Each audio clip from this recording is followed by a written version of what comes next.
Hello everyone, আসসালামু আলাইকুম। যে পরিমাণে গরম উঠে গেছে তাই ভাবলাম বেলের শরবত বানিয়ে খেয়ে নেই।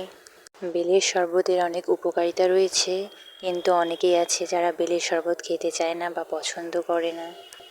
আমারও আগে তেমন বেলের শরবত পছন্দ ছিল না, খেতাম না।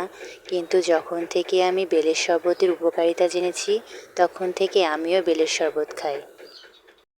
আজ আমি আপনাদেরকে বেলের শরবতের উপকারিতা সম্পর্কে জানাবো, তাই জানতে হলে ভিডিওটি সম্পূর্ণ দেখতে হবে।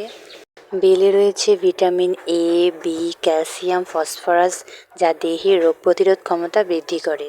বেলের শরবত হজম শক্তি বাড়ায়। পুষ্টিবিদরা বলেন শরীরের পানি স্বল্পতা দূর করতে বেলের শরবতের তুলনা হয় না। বেলের শরবত দেহের কোষ্ঠকাঠিন্য দূর করে, পেট ঠান্ডা ও পরিষ্কার রাখতে সাহায্য করে। শরীরে পানির পরিমাণ কমে গেলে বেলের শরবত খেলে অনেক উপকার পাবেন। এই গরমে বেলের শরবত খেলে আমাদের শরীর ও মন দুটোই সতেজ থাকবে। আমাদের দেহের রোগ প্রতিরোধ ক্ষমতা বৃদ্ধি করতে হলে অবশ্যই আমাদেরকে বেলের শরবত খেতে হবে, তাহলে আমাদের শরীর ও মন সুস্থ থাকবে। এই গরমে অবশ্যই পরিবারের সবাইকে বেলের শরবত বানিয়ে খাওয়াবেন এবং নিজে খাবেন। সকলেই সুস্থ থাকবেন, ভালো থাকবেন। আমার ভিডিওটি দেখার জন্য অসংখ্য ধন্যবাদ। সকলকে আল্লাহ হাফেজ।